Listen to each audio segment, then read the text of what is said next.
اعوذ باللہ من الشیطان الرجیم بسم اللہ الرحمن الرحیم۔ ناظرین محترم السلام علیکم، میں ہوں آپ کا میزبان محمد رئیس احمد، اور ماہ ربیع الاول کی مناسبت سے آپ دیکھ رہے ہیں یہ خصوصی پروگرام ذکر نبی رحمت صلی اللہ علیہ وآلہ وسلم۔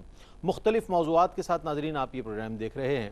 آج معجزات رسول صلی اللہ علیہ وآلہ وسلم کے حوالے سے بات کی جائے گی۔ آپ جانتے ہیں کہ کم و بیش 1,24,000 انبیاء علیہم السلام کو اللہ رب کریم نے مبعوث فرمایا اور مختلف زمانوں میں مختلف قوموں کی طرف نبی بنا کر بھیجا اور انہیں معجزات عطا فرمائے۔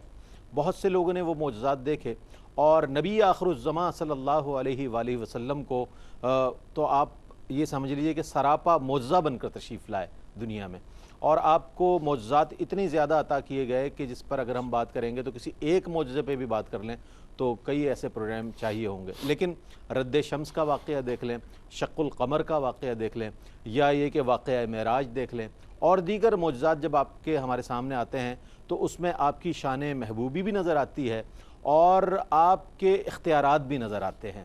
تو آج معجزات رسول صلی اللہ علیہ وآلہ وسلم کے عنوان سے بات کریں گے کہ نبی مکرم علیہ السلام کے معجزات، اور اس میں آپ کی جو شان محبوبی نظر آ رہی ہے اور اللہ رب کریم کی بارگاہ میں جو آپ کا مقام و مرتبہ ہے اس کا جو اظہار ہو رہا ہے ان معجزات سے، اس پر انشاءاللہ بات کریں گے۔ علامہ لیاقت حسین صاحب ممتاز و معروف عالم دین ہیں، آپ جانتے ہیں کہ متعدد پروگرامز میں آپ تشریف لاتے ہیں، بہت عمدہ گفتگو فرماتے ہیں۔ آج ہمارے ساتھ موجود ہیں علامہ صاحب، السلام علیکم۔ وعلیکم السلام ورحمۃ اللہ۔ آپ کے ساتھ تشریف فرمائے ہیں پروفیسر ڈاکٹر حبیب الرحمن صاحب۔ ڈاکٹر صاحب ایک بہت عمدہ ریسرچ اسکالر ہیں اور سیرت النبی صلی اللہ علیہ وآلہ وسلم کے حوالے سے ایک بہت وقیع کام سر انجام دے رہے ہیں۔ ماشاءاللہ یہ سعادت ان کے حصے میں آ رہی ہے اور ان کے ادارے کے حصے میں آ رہی ہے۔ آج ہمارے ساتھ تشریف فرما ہے ڈاکٹر صاحب، السلام علیکم۔ وعلیکم السلام ورحمۃ اللہ وبرکاتہ۔ اچھا حضرت، یہ فرمائیے گا معجزے کی تعریف کیا ہے، اور پھر یہ کہ معجزے کو ماننے کے حوالے سے شرعی احکامات کیا ہیں؟ الحمدللہ رب العالمین والعاقبۃ للمتقین والصلاۃ والسلام علی سید الانبیاء والمرسلین۔ اعوذ باللہ من الشیطان الرجیم، بسم اللہ الرحمن الرحیم۔ یا ایھا الناس قد جاءکم برہان من ربکم وانزلنا الیکم نورا مبینا۔ صدق اللہ مولانا العظیم۔ بہت شکریہ محترم رئیس احمد صاحب۔ دیکھیں، معجز کہتے ہیں وہ کام کہ جو عاجز کر دینا، عاجز یعجز اعجازا فہو معجز، کہ انسان کو جو عاجز کرنے والا ہو، یعنی بظاہر انسان کو اللہ تعالیٰ نے جتنی قوتیں عطا فرمائیں، جتنی طاقتیں عطا فرمائیں، جو انسانی عقل و شعور کی پرواز ہے اور ادراک ہے، اور میں جہاں پر جا کے انسان کی ادراک ختم ہو جاتا ہے اور جہاں جا کے انسان کی عقلیں ختم ہو جاتی ہیں، وہاں سے معجزے کا آغاز ہوتا ہے۔ اسی لیے آپ دیکھیں کہ کفار مکہ نے اکثر طور پر جب معجزات کو دیکھا تو یہی کہا کہ جو ہے یہ ہماری عقل میں نہیں آتا، اور اس کو جو ہے جادو سے تعبیر کیا اور دوسری چیزوں سے تعبیر کیا اور ان معجزات کو قبول نہیں کیا۔ اللہ تبارک و تعالیٰ نے انبیاء کرام علیہ السلام کو دنیا کے اندر مبعوث فرمایا، انہیں کتابیں بھی عطا فرمائیں، صحائف بھی عطا فرمائے، اور اس کے ساتھ ساتھ رب تبارک و تعالیٰ نے معجزات عطا فرمائے، اور معجزات بھی رب کائنات نے ایسے عطا فرمائے کہ جو اس زمانے کے مطابق جو ہے، یعنی زمانے کے لوگوں کی جو ضرورت اور ان کے جو بظاہر ان کے یہاں ایک کمال سمجھا جاتا تھا، رب تبارک و تعالیٰ نے اپنے نبی کو اس کمال پر آگے کمال عطا فرمایا۔ مثال کے طور پر حضرت عیسیٰ علیہ السلام کے مبارک دور کے اندر طب کا بڑا عروج تھا، تو حضرت عیسیٰ علیہ السلام کو رب تبارک و تعالیٰ نے وہ معجزات عطا فرمائے کہ جن کو دیکھ کر ان کی امت حیران ہو گئی۔ آپ مٹی سے ایک پرندے کی شکل بناتے، کہیئۃ الطیر فانفخ فیہ فیکون طیرا باذن اللہ، ابری الاکمہ والابرص واحیی الموتیٰ باذن اللہ۔ فرمایا کہ ایک مٹی کا پرندہ بنا کر، ہیولہ بنا کر، اور فرمایا اس میں پھونکتا ہوں وہ حقیقی پرندہ بن جاتا ہے۔ کوئی مادرزاد اندھا ہے، کوئی کوڑ کے مرض میں مبتلا ہے، اس پر آپ ہاتھ پھیرتے، اللہ تبارک و تعالیٰ اسے شفا عطا فرما دیتا۔ حضرت موسیٰ علیہ السلام کو رب تبارک و تعالیٰ نے بہت بڑا معجزہ عطا فرمایا، ید بیضا عطا فرمایا، عصائے کلیمی عطا فرمایا، جس عصا سے بڑے بڑے معجزات، اور خاص طور پر وہ جو واقعہ جادوگروں کے ساتھ آپ کا مقابلہ ہوا، وہی عصا جو ہے ایک بہت بڑا اژدہا بن گیا۔ اچھا علامہ صاحب، اگر قطع کلامی کی معذرت کے ساتھ شرعی حیثیت کیا ہے اس کی؟ تو شرعی حکم میں اس پر بات مکمل کر لوں۔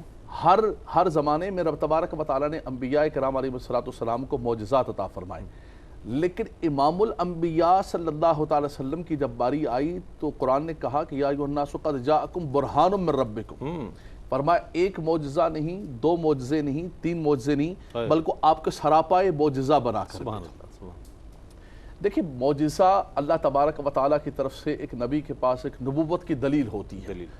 قرآن مجید فرقان حمید میں آیات بینات کو اور کتب کو ساتھ ساتھ ذکر فرمایا، تو یقیناً اس پر ایمان رکھنا لازم و ضروری۔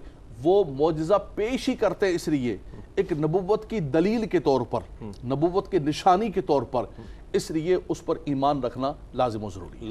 اچھا ڈاکٹر صاحب، ہم انبیاء سابقہ علیہ السلام کے معجزات پر اجمالی طور پر علامہ صاحب نے گفتگو فرمائی، میں چاہوں گا اس پر کچھ آپ بھی ارشاد فرمائیے کہ قرآن کریم میں کس طرح تذکرہ ملتا ہے مختلف انبیاء علیہ السلام کے مختلف معجزات کے حوالے سے۔ جی، بسم اللہ الرحمن الرحیم، اللہم صلی علی محمد وعلی آل محمد وبارک وسلم وصلی علیہ۔ اس طرح قبلہ فرما رہے تھے ارشاد کے معجزہ وہ چیز ہے جو انسان کے عقل کو، علم کو عاجز کر دے، اور جہاں جہاں تک انسان کے فکر کی پرواز بلند ہو سکتی ہو، اس کے بعد جو کچھ ہونے والا مرحلہ ہوتا ہے وہاں سے معجزے کا آغاز ہوتا ہے۔ اور نبی بنیادی طور پر اپنی نبوت کے اس بات کے لیے معجزے کو پیش کرتا ہے، لیکن اللہ سبحانہ و تعالیٰ کی طرف سے تکوینی امر کے طور پر یہ بات مقدر کر دی جاتی ہے کہ ہر نبی اور ہر پیغمبر اپنے زمانے کی رعایت کے اعتبار سے اور اپنے زمانے میں کسی خاص فن کے اندر لوگوں کی مہارت کے اعتبار سے وہ معجزہ پیش فرماتا رہا ہے جو اس زمانے کے لوگوں کو اس فن کی مناسبت سے اپنے علم کے حوالے سے عاجز کرتا تھا۔ مثلا ہم حضرت داؤد علیہ السلام کے معجزے کو دیکھیں کہ قرآن کریم نے کہا وَأَلَنَّا لَهُ الْحَدِيدِ، بنیادی طور پر آئرن ایج، ٹیکنالوجی کے ایج کے آغاز سے قبل آئرن ایج کا ایک تصور تھا کہ لوہا اس کو باقاعدہ اور باضابطہ طور پر مختلف انسانی ضروریات کے اشیاء کے مینوفیکچرنگ کے لیے استعمال کیے جانے کے فن کا آغاز وہ حضرت داؤد علیہ السلام کا دور ہے۔ حضرت داؤد علیہ السلام کو اللہ تعالیٰ نے یہ قدرت عطا فرمائی۔ ہمارے قدیم مفسرین نے لکھا کہ حضرت داؤد علیہ السلام کے اللہ تعالیٰ نے ہاتھ کے اندر یہ معجزہ رکھا تھا کہ وہ جب لوہے کو اپنے ہاتھ میں لیتے تو وہ مولڈ ہو جاتا تھا، وہ جس طریقے سے چاہتے اس کو شیپ اپ کرتے تھے۔ لیکن متاخرین جو ہمارے مفسرین ہیں وہ یہ کہتے ہیں کہ اللہ سبحانہ و تعالیٰ نے اگرچہ کہ اس معجزے کو یوں بھی رکھا، لیکن اس کی ایک نوعیت اور صورت یہ تھی کہ وہ تمام اشیاء جس کو آج لوہے کی شکل و صورت میں ہمارے سامنے بطور ضرورت کے پیش کیا جاتا ہے، فیکٹریاں بناتی ہیں، ان تمام اشیاء کے اصل موجد حضرت داؤد علیہ السلام ہیں۔ تو یہ معجزہ اس زمانے میں لوہے کی اشیاء بنائی جانے والی اور دوسری تمام کے تمام جو مسانے سے چیزوں یعنی پروڈکٹ بن کر کے آتی تھیں، تو اس زمانے میں حضرت داؤد علیہ السلام کے اس معجزے نے ان تمام لوگوں کو عاجز کر کے رکھ دیا کہ وہ کچھ نہیں بنا پا رہے تھے جو حضرت داؤد علیہ السلام بنایا کرتے تھے۔ حضرت سلیمان علیہ السلام کا دور آتا ہے تو آپ کو اللہ سبحانہ و تعالیٰ نے بطور معجزے کے یہ معجزہ عظیمہ عطا فرمایا کہ آپ تمام مخلوقات کی بولیاں سمجھتے اور بولا کرتے تھے، اور پھر اللہ تعالیٰ نے آپ کو پرواز کی اور ایک جگہ سے دوسری جگہ منتقلی کا وہ معجزہ عطا فرمایا جو اپنے زمانے کے لحاظ سے ایک قابل قدر چیز یوں تھا کہ لوگ جادو کا فن سیکھنے کا آغاز ہوا تھا، جادو کے زور پر چیزوں کو بدلنا، ان کی ماہیت کو بدلنا، ان کی جگہوں کو بدلنا۔ لیکن سلیمان علیہ السلام نے جادو کے زور پر نہیں بلکہ معجزے کے زور پر اپنے امتیوں کو اور اپنے ماننے والوں کو کے سامنے یہ معجزہ رکھا، اور ان لوگوں کے سامنے رکھا کہ جو آپ کے مدعوت ہیں، جو آپ کے مخاطبین تھے۔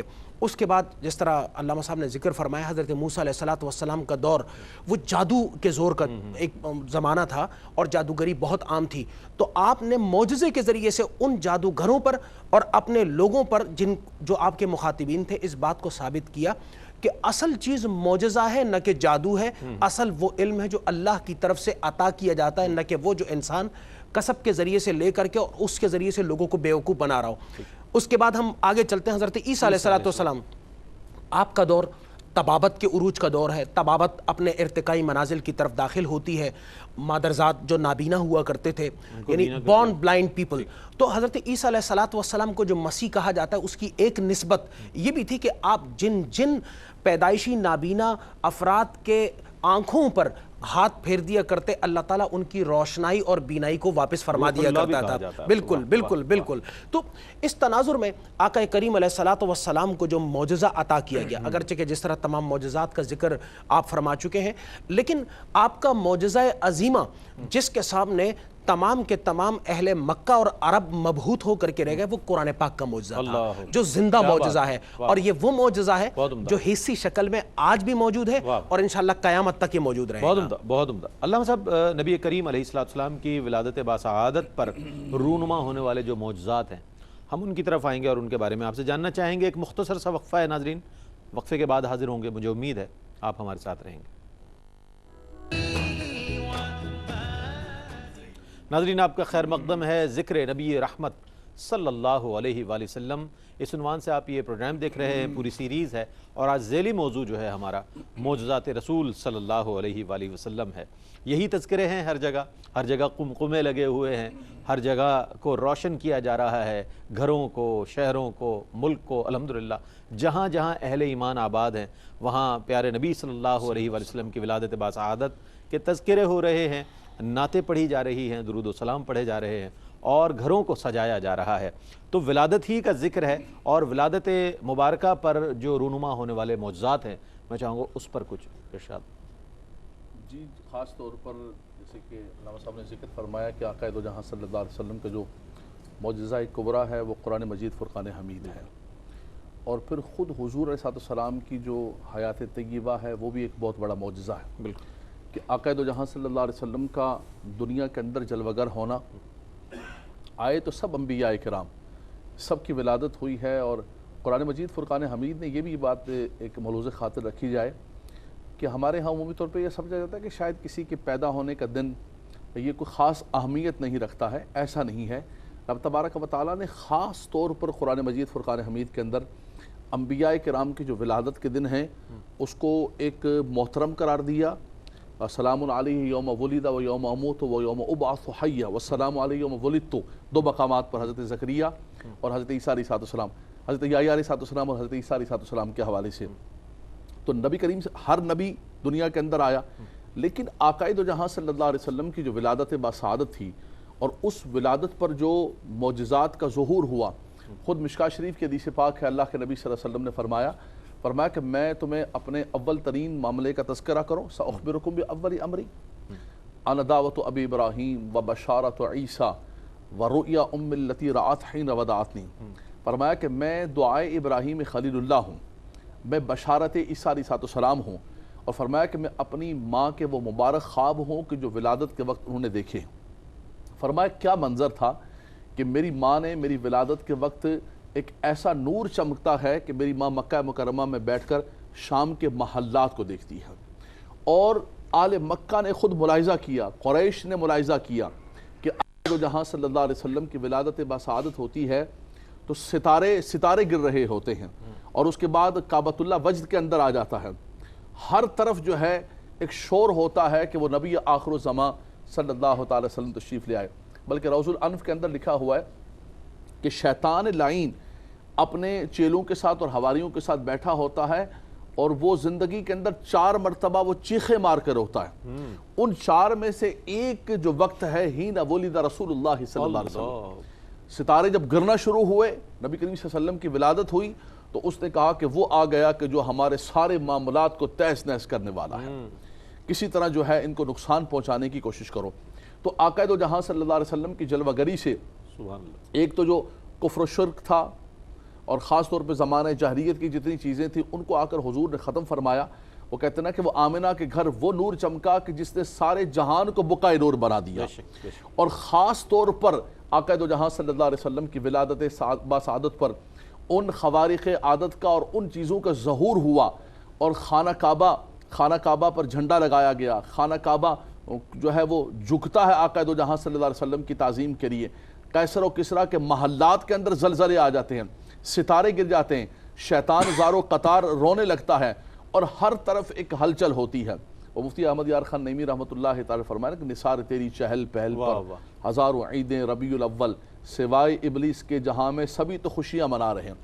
ایک ابلیس لعین ہے کہ سیرت کی کتابوں میں آتا ہے کہ اس وقت سے رو رہا ہے, اور آج بھی جب ربیع الاول آتا ہے تو شیطان بھی رو رہا ہوتا ہے, اس کے حواری بھی رو رہے ہوتے ہیں, اور مومن آقا دو جہاں صلی اللہ علیہ وسلم کا تذکرہ کر کے خوشی کا اظہار کر رہے ہیں. اللہ اکبر اللہ. ناظرین گرامی, معجزات رسول صلی اللہ علیہ وآلہ وسلم کے حوالے سے بات ہو رہی ہے آج, اور اب ہم شق القمر, جو معجزہ آپ کا شق القمر ہے, اس پر بات کریں گے کہ آیا یہ معجزہ جب نبی کریم علیہ السلام کا ہوتا ہے تو یہ مکی زندگی کا ایک ایسا واقعہ ہے کہ جس کو لوگ تحیر میں آ گئے یہ دیکھ کر کہ یہ کیسے ممکن ہو. آپ فرمائیے گا اس کی کچھ تفصیلات میں چاہوں گا ہمارے ناظرین تک. جی, حضور علیہ السلام نے جب اہل مکہ کو دعوت دی اسلام کی, تو وہ ہر کچھ دنوں کے بعد ایک نیا مطالبہ لے کر کے کھڑے ہوتے تھے کہ آپ یہ کر دیں, آپ یہ دکھا دیں, آپ ایسے کر دیں تو ہم تب آپ پر ایمان لے آئیں گے.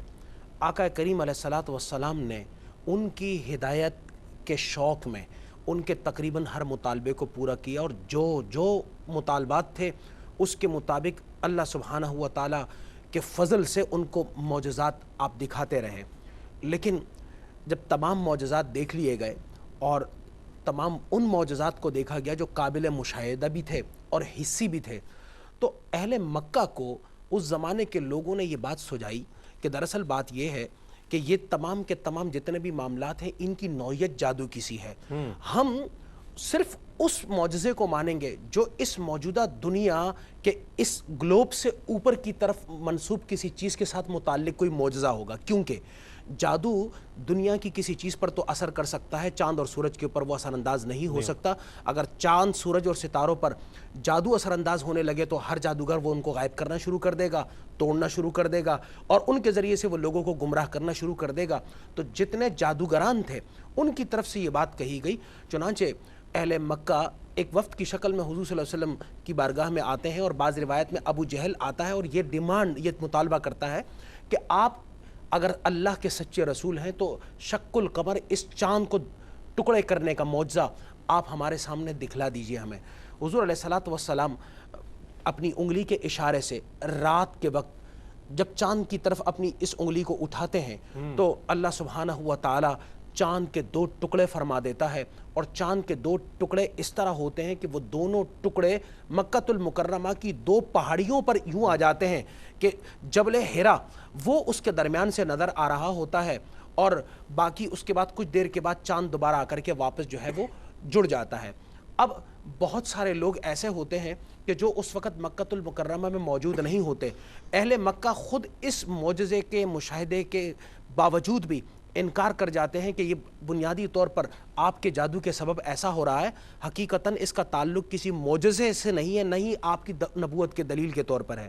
چنانچہ جب ایک وفد باہر سے آتا ہے مکۃ المکرمہ کے خارج سے, کیونکہ اہل مکہ تجارت کیا کرتے تھے, تاجروں کا وہ وفد جب مکہ کے اندر داخل ہوتا ہے, مکہ والے ان سے پوچھتے ہیں کہ آپ کو اس طرح چاند کے 2 ٹکڑے ہونے کا مشاہدہ ہوا؟ انہوں نے کہا ہاں, ہم سفر میں تھے, ہم نے رات کو اتفاقاً جب اوپر کی طرف نگاہ بلند کی تو ہم نے یہ دیکھا کہ وہ چاند 2 ٹکڑے ہو گیا.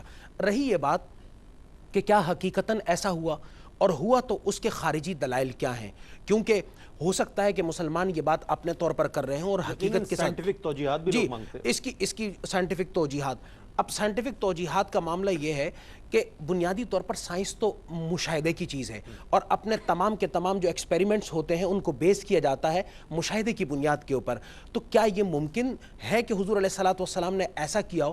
تو تاریخ ہمیں بتاتی ہے کہ ہاں ایسا بالکل ممکن تھا کہ جو کچھ حضور علیہ السلام نے بطور معجزے کے اس چاند کو شک کرنے کی صورت میں معجزہ اہل مکہ کے سامنے پیش کیا.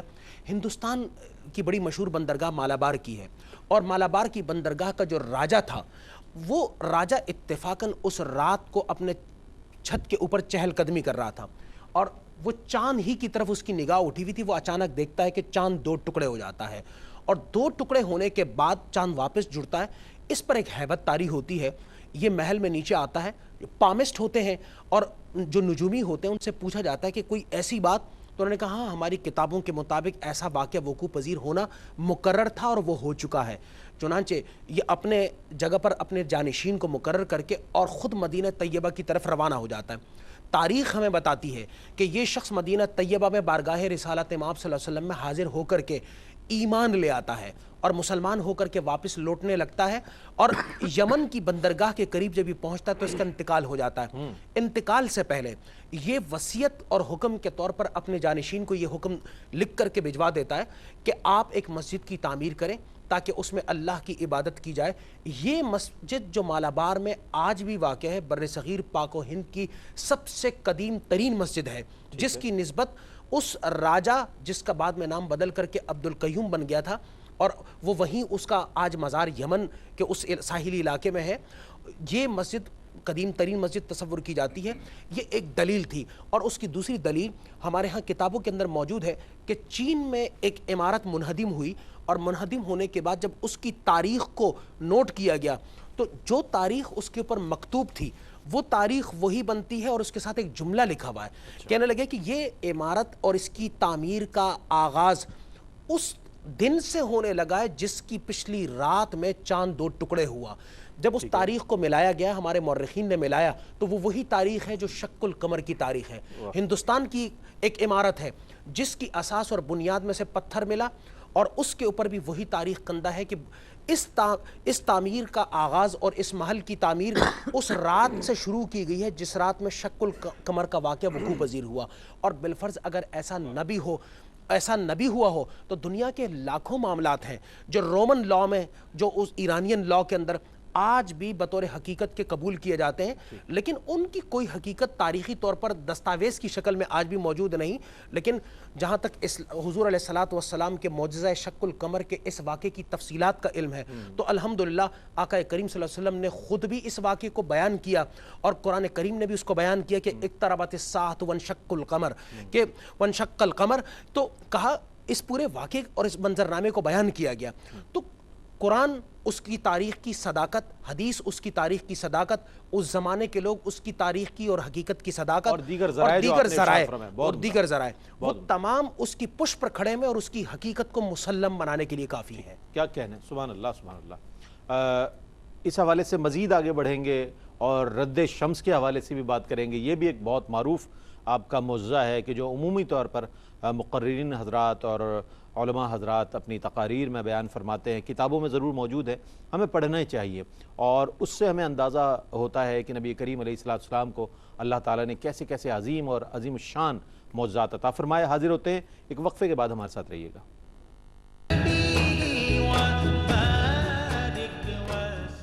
ناظرین، آپ کا خیر مقدم ہے۔ ذکر نبی رحمت صلی اللہ علیہ وآلہ وسلم کے عنوان سے آپ یہ پروگرام دیکھ رہے ہیں، اور ذیلی آج جو موضوع ہے ہمارا وہ معجزات رسول صلی اللہ علیہ وآلہ وسلم ہے۔ مختلف معجزات پر ہم نے بات کی، اور اب اس معجزے کی طرف بڑھتے ہیں کہ جو رد شمس ہے، شق القمر کا آپ نے سنا۔ آپ یہ تو اندازہ کریں کہ نبی کریم علیہ السلام کو کیسے عظیم معجزات کہ زمینی جو چیزیں ہیں ان پر تو دسترس ہے ہی نبی کریم علیہ السلام کی، لیکن آسمانوں پر جو شمس و قمر ہے وہ بھی آپ کی دسترس سے باہر نہیں ہے۔ کیا فرمائیے گا، یہ جو معجزہ رد شمس ہے یہ دوبارہ طلوع ہو جاتا ہے، دنیا دیکھتی ہے، اور پھر حضرت علی نماز عصر ادا فرما رہے ہیں، کچھ اس حوالے سے ارشاد فرمائیے۔ جی، جیسے کہ علامہ صاحب نے ذکر فرمایا ڈاکٹر صاحب نے کہ شق قمر کا معجزہ، شق قمر ہو یا رد شمس ہو، قدیم فلاسفہ دونوں کا انکار کر دیتے ہیں کہ یہ ممکن ہے ہی نہیں ہے، اور قرآن مجید فرقان حمید دونوں کے بارے میں یہ مسلم ہے کہ یہ ہونا ہے۔ کچھ کہتے ہیں کہ ابھی ہونا باقی ہے، جب قیامت کا وقوع ہوگا تب ہوگا۔ اذا الشمس کورت واذا النجوم انکدرت، اور اقتربت الساعۃ وانشق القمر جو آیت کریمہ سورہ قمر کی پڑھی گئی۔ ہم یہ کہتے ہیں کہ بالکل جب قیامت کا وقوع ہوگا تب تک یہ ہونا ہے، لیکن آقا دو جہاں صلی اللہ تعالیٰ علیہ وسلم نے اپنی حیات طیبہ میں یہ دونوں معجزات قوم کے سامنے پیش فرمائے اور کر کے دکھائے۔ شق القمر کا آپ نے سماعت فرمایا، رد شمس کا یہ ہے کہ حضرت علی المرتضیٰ کرم اللہ تعالیٰ وجہ الکریم کو نبی کریم صلی اللہ علیہ وسلم نے کسی کام سے بھیجا، اور وہ واپس تشریف لائے تو آقا دو جہاں صلی اللہ تعالیٰ علیہ وسلم ان کی گود کے اندر آرام فرمانے لگے۔ یہ حضور کی محبت، حضور کا پیار، ایک تو سیدنا ابوبکر صدیق رضی اللہ تعالیٰ کی گود کے اندر وہاں پر آپ نے غار کے اندر آرام فرمایا، اور ایک وہاں انہوں نے اپنی جان قربان کی۔ یہاں حضرت علی المرتضیٰ کرم اللہ تعالی وجہ الکریم کی گود کے اندر آپ آرام فرما رہے تھے۔ آپ آرام فرما رہے ہیں، چونکہ حضور صلی اللہ علیہ وسلم نے تو نماز پڑھ لی تھی، حضرت علی رضی اللہ تعالیٰ گئے ہوئے تھے، تو اچانک حضرت علی رضی اللہ تعالیٰ کیا دیکھتے ہیں کہ سورج جو ہے وہ غروب ہونے لگا، اور وہ بھی نماز عصر، جس کو کہا گیا حافظوا علی الصلوات والصلاۃ الوسطیٰ، اور اکثر مفسرین کرام نے فرمایا کہ صلاۃ وسطیٰ سے مراد جو ہے وہ نماز عصر ہے۔ مختلف روایات ہیں لیکن اکثر یہ ہے۔ آپ نے جب سورج کو غروب ہوتے ہوئے دیکھا تو آپ کی آنکھوں سے آنسو ٹپکنے لگے، اور آقا دو جہاں صلی اللہ علیہ وسلم کے رخسار مبارک پر گرے۔ حضور صلی اللہ علیہ وسلم اچانک بیدار ہو، حضور نے فرمایا علی تمہیں کس چیز نے رلا دیا؟ عرض کی یا رسول اللہ صلی اللہ علیہ وسلم میری نماز عصر قضا ہو رہی، اور سورج ڈوب گیا، قضا ہو گئی، آپ آرام فرما رہے تھے۔ میں نے مناسب نہیں سمجھا آپ کی تعظیم کے لیے، آپ کے ادب کے لیے، میں جو ہے مجھے اس چیز کا غم بھی تھا کہ میری نماز جاری ہے، لیکن میں آپ کے آرام کے اندر خلل نہ پہنچانے کی وجہ سے میں نے آپ کو بیدار نہیں کیا۔ نبی کریم صلی اللہ علیہ وسلم نے اللہ کی بارگاہ کے اندر ہاتھ اٹھائے اور اشارہ فرمایا کہ یا مالک و مولا، یہ علی اللہ اور اس کے رسول کے کام سے گئے ہوئے تھے، اللہ اور اس کے رسول کے کام میں لگے ہوئے تھے، اے خدایا تو سورج کو لوٹا دے، رد شمس فرما دے تاکہ میرا علی نماز پڑھ سکے۔ آقا دو جہاں صلی اللہ علیہ وسلم کا دعا فرمانا تھا، حضور کا اشارہ فرمانا تھا کہ ڈوبا ہوا سورج ڈوب چکا ہے، وہ ڈوبا ہوا سورج واپس آتا ہے، اور واپس آ کر حضرت علی رضی اللہ تعالیٰ عنہ اس وقت کے اندر جو ہے نماز عصر ادا کرتے ہیں۔ یہ معجزہ تو موجود تھا کہ حضرت یوشع بن نون کے لیے سورج کو روک دیا گیا تھا، لیکن آقا دو جہاں صلی اللہ تعالیٰ علیہ وسلم کا معجزہ اس سے بھی بڑھ کر ہے۔ روکنے کا معجزہ تو موجود تھا، لیکن یہ ڈوبا ہوا سورج واپس لے کر آنا۔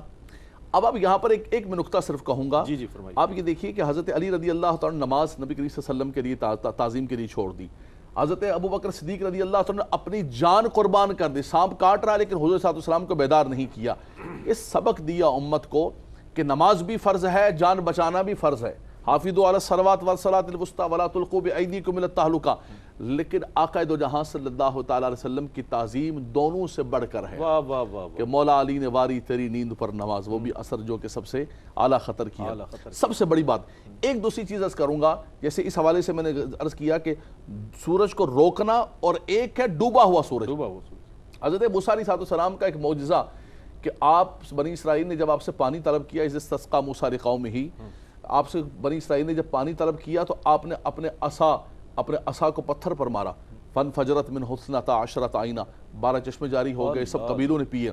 لیکن پتھروں سے قرآن کہتا ہے کہ پانی جاری ہونا یہ ممکنات میں سے ہے، پتھروں سے پانی نکلتا ہے، لیکن میرے آقا صلی اللہ علیہ وسلم نے اس سے آگے کا معجزہ دکھایا، جیسے رد شمس آگے کا معجزہ، یہ بھی اس سے آگے کا معجزہ کہ آپ نے حدیبیہ کے مقام پر انگلیوں سے پانی جاری ہے، آپ انگلیوں کو کاٹیں گے تو اس میں سے خون نکلے گا پیپ، لیکن پانی نہیں۔ نبی کریم صلی اللہ علیہ وسلم نے اپنی انگلیاں رکھی اور اس سے پانی جاری اور ساری ہو گیا۔ پانی جب صحابہ کرام نے پیا، اس کے بعد وضو کیا، حضرت جابر سے کسی نے پوچھا کہ کتنے لوگ تھے جنہوں نے پانی پیا سیراب ہوئے؟ آپ نے فرمایا کہ لوگ تو 1400 صحابہ کرام تھے، لیکن فرمایا کہ یہ 1400 کیا ہیں، لو کننا مئۃ الف لکفانا، اگر 1 لاکھ بھی ہوتے تو میرے آقا صلی اللہ تعالی وسلم کا ایک ایسا معجزہ تھا، حضور کا یہ پانی کا ایسا جاری و ساری تھا کہ وہ سب کے لیے کافی ہو جاتا۔ تو اللہ نے نبیوں کو بھی معجزہ عطا فرمایا، لیکن نبی آخر الزمان صلی اللہ تعالی وسلم کو تمام نبیوں سے بڑھ کر معجزات عطا فرمائے، اور ایسا معجزہ عطا فرمایا کہ جو کسی کے پاس بھی نہیں ہے۔ سبحان اللہ سبحان اللہ۔ ناظرین گرامی، معجزات کی تفصیل بہت وقت طلب ہے، لیکن ہم چاہ رہے ہیں کہ وہ معجزات جو ذکر کیے جاتے ہیں تاکہ ناظرین تک پہنچیں۔ اب ہم معجزہ معراج کی طرف بڑھتے ہیں۔ سبحان الذی اسریٰ بعبدہ لیلا من المسجد الحرام الی المسجد الاقصیٰ، قرآن کریم میں بھی اس کا ذکر ہے۔ کیا پروٹوکول ہے، اللہ اکبر، اور کیا کس شان سے آپ جا رہے ہیں۔ جانا تو سنا ہی ہے، لیکن وہاں سے لوٹ آنا یہ بھی ایک بہت بڑا معجزہ ہے۔ میں عرض کرنا چاہوں گا کہ معجزہ معراج جو ہے اس پر کچھ کلام فرمائیے۔ جی، جہاں تک معجزہ معراج کا تعلق ہے، اللہ سبحانہ و تعالیٰ نے اپنے حبیب لبیب صلی اللہ علیہ وسلم کو دوسرے تمام انبیاء کے مقابلے میں یہ منفرد اور یہ معجزہ جو عطا فرمایا ہے، اس کی آفاقیت، جامعیت اور اس کا سبق اتنا عظیم الشان ہے کہ قیامت تک جب اس معجزے کے مختلف پہلو اور ان کی توجیحات کو بیان کیا جاتا رہے گا، انسان کے سامنے علوم و عرفان کے نئے نئے در واہ ہوتے رہیں گے. جہاں تک اس معجزے کا تعلق ہے حضور علیہ الصلوۃ والسلام، آپ نے فرمایا کہ اس کی تفصیلات تو بہت زیادہ ہیں، اس کی بہت زیادہ تفصیلات ہیں. ہم چند ایک باتیں جو ہے وہ بطور معجزے کے حوالے سے یہ عرض کرنا چاہیں گے کہ حضور علیہ الصلوۃ والسلام حضرت ام ہانی رضی اللہ تعالی عنہا کے گھر مبارک میں آرام فرما تھے. سیدنا جبرائیل علیہ الصلوۃ والسلام حاضر ہوتے ہیں. محدثین نے لکھا کہ جبرائیل علیہ الصلوۃ والسلام نے اپنے مبارک پروں کے ذریعے سے آپ کو باادب طور پر جگایا، آپ کے آرام میں مخل ہو کر کے آپ کو جگایا، اور اس کے بعد آپ کو حتیم لے جایا گیا، اور حتیم میں لے جا کر کے آپ صلی اللہ علیہ وسلم کے قلب مطہر کو زمزم کے پانی سے دھویا گیا. وہ تشت جو ایمان و یقین سے بھرا ہوا تھا، اس ایمان اور یقین کی اس دولت کو آپ کے وجود مطہرہ کے اور آپ کے قلب اقدس کے اندر انڈیل دیا گیا. یہاں ایک پہلو ہمارے ہاں ہارٹ سرجری کا جو آتا ہے، ہارٹ سرجری کا ایک پہلو امت کو تعلیم دینے کے لیے مطلب یہ معجزہ بھی رونما ہوا، اور وہ اس لیے کہ امت کبھی یہ تصور نہ کرے کہ قیامت تک اگر اس کے بعد شک صدر کا کوئی معاملہ پیش آتا ہے تو یہ کوئی انہونی چیز ہوگی. حضور علیہ الصلوۃ والسلام اس پورے مرحلے سے گزرے. اس کے بعد براق آپ کی خدمت میں حاضر کیا گیا. براق کے بارے میں آتا ہے وہ بہت زیادہ مستی، تیز رفتار، اور اس وقت جب اسے کھڑا کیا گیا تو وہ کسی کو سوار نہ ہونے کی حالت میں تھا کہ بہت زیادہ مستی، اور جب اسے بتایا گیا کہ سید البشر اور امام الرسل اس وقت تیرے سامنے کھڑے ہیں، وہ ایک دم خاموش ہو جاتا ہے. آپ علیہ الصلوۃ والسلام اس پر سوار ہوتے ہیں، اور یہاں سے آپ سب سے پہلے بیت المقدس تشریف لے جاتے ہیں، اور وہ حلقہ جہاں پر انبیاء سابقین اپنی سواریوں کو باندھا کرتے تھے، براق کی اس سواری کو یہاں پر باندھ دیا جاتا ہے. اس پورے سفر کو محدثین اور مفسرین نے اسرا سے تعبیر کی ہے، رات کے وقت کا سفر. اس کے بعد حضور علیہ الصلوۃ والسلام وہاں حضرت جبرائیل علیہ الصلوۃ والسلام آپ کو آگے لے جاتے ہیں. اسی اسنا میں انبیاء کے خطبے شروع ہوتے ہیں. ہر نبی اپنی عظمت کو بیان کرتا ہے، حضور علیہ الصلوۃ والسلام اللہ کی حمد بیان کرتے ہیں سب سے آخر میں، اور اس کے بعد تمام انبیاء سے مخاطب ہو کر کے ان سے آپ فرماتے ہیں کہ اللہ سبحانہ و تعالیٰ نے مجھے رحمت للعالمین بنایا اور تمام کی تمام امتوں کے لیے نبی آخر الزماں بنایا. اس کے بعد آپ امامت فرماتے ہیں. امامت فرمانے کے بعد آپ دوبارہ براق کے اوپر سوار ہوتے ہیں، اور جب گزرنے لگتے ہیں تو سیدنا موسیٰ علیہ الصلوۃ والسلام کی قبر مبارک سے گزرتے ہیں، اور اس وقت حضرت موسیٰ علیہ الصلوۃ والسلام اپنی قبر مبارک میں عبادت کر رہے ہوتے ہیں، نماز کی حالت میں ہوتے ہیں. آپ سلام فرماتے ہیں، انبیاء علیہ السلام کا قبور میں زندہ ہونا بھی ثابت ہو رہا ہے، بالکل زندہ. اور ویسے بھی آقا کریم صلی اللہ علیہ وسلم نے فرمایا کہ ان اللہ حرم علی الارض ان تاکل اجساد الانبیاء ہے. تو یہ جو ہے قبروں کے اندر جو ہے وہ مٹی انبیاء کے جو اجساد مبارکہ ہیں ان کو نہیں کھا سکتی، نہیں ختم کر سکتی. اس کے بعد پہلے، دوسرے، تیسرے، چوتھے اور اس طرح ساتویں آسمان میں مختلف انبیاء سے ملاقاتیں کرتے ہوئے آپ تشریف لے جاتے ہیں. سدرۃ المنتہا پہ چلے جاتے ہیں، اور سدرۃ المنتہا پر جانے کے بعد آپ وہاں کا منظر بیان کرتے ہیں کہ بیری نما درخت ہے، اور اس درخت میں لگے ہوئے پھل دنیا کے مٹکوں کی شکل میں ہوتے ہیں. اس کے بعد آپ کو آگے لے جایا جاتا ہے بیت المعمور پر. بیت المعمور پر تشریف لے جاتے ہیں. ایک روایت میں یہ آتا ہے کہ آپ اس وقت تمام ملائکہ کی وہاں پر امامت فرماتے ہیں، اور جب اس وقت جبرائیل علیہ الصلوۃ والسلام سے مخاطب ہو کر کے آپ فرماتے ہیں کہ اب ہم آگے چلتے ہیں، تو آپ فرماتے ہیں کہ اگر اب اس کے بعد میں معمولی سا بھی آگے بڑھتا ہوں تو میرا پورا وجود جل جائے گا، اب اس سے آگے بڑھنے کی مجھ میں تاب نہیں. آپ کو حریم ناز میں لے جایا جاتا ہے، رب تعالیٰ سے مخاطب ہوتے ہیں. قرآن کریم نے کہا ثم دنا فتدلی فکان قاب قوسین او ادنی. تو اب جیسے ایک کمان ہے اور اس کے دو کنارے ہیں، اور کیا گفتگو ہو رہی ہے. قرآن نے کہا کہ فاوہا جو ہے اللہ تعالیٰ اب وحی فرما رہا ہے. کس کی طرف؟ اپنے بندے کی طرف. کیا وحی فرما رہا ہے یہ رب بہتر جانتا ہے، لیکن جو تحفہ دیا جا رہا ہے وہ نماز کا تحفہ ہے.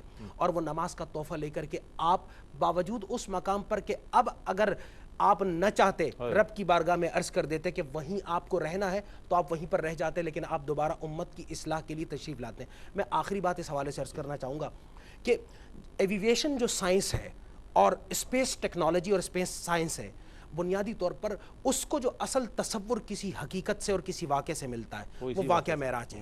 اور اسپیس ٹیکنالوجی وہ آج کی دریافت لگتی ہے اور اس میں تمام ایڈوانسمنٹ جو ہے وہ آج کے معاملات سے متعلقہ لگتی ہے، لیکن اس کی حقیقت یہ ہے کہ آقا کریم علیہ الصلوۃ والسلام نے کائنات کی آخری حدود سے ماورا جا کر کے امت کو یہ سبق دیا کہ یہ کائنات یہ تمہارے لیے پہلا قدم ہے، اور اس میں سے آگے نکل کر کے رب کے حضور پہنچنا، کائنات کے آخری سروں کو ایکسپلور کرنا، یہ آپ کے نبی کا چھوڑا ہوا اسوہ اور طریقہ اور سنت ہے۔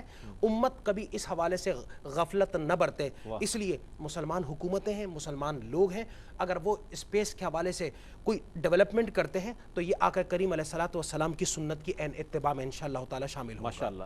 علامہ صاحب میں بہت شکریہ ادا کروں گا، آپ تشریف لائے اور آج کے اس اہم موضوع پر آپ نے کلام فرمایا۔ ڈاکٹر صاحب آپ تشریف لائے۔ ناظرین گرامی، معجزات رسول صلی اللہ علیہ وآلہ وسلم کے حوالے سے آج کے اس پروگرام کو ترتیب دیا گیا۔ ماہ ربیع الاول ہے اور یہ جو آواز ہے یہ بھی اللہ کی دین ہے، اور اگر اسے مدحت سرکار دو عالم صلی اللہ علیہ وآلہ وسلم کے لیے وقف کر دیا جائے تو میں یہ سمجھتا ہوں کہ یہ تو سعادت کی بات ہے۔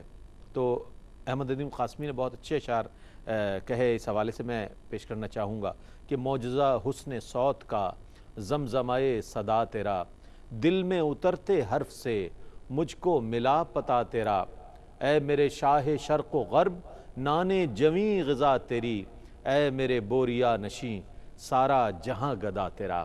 ناظرین گرامی، اس کے ساتھ ہی اپنے میزبان محمد رئیس احمد کو اجازت دیجیے۔ اللہ حافظ۔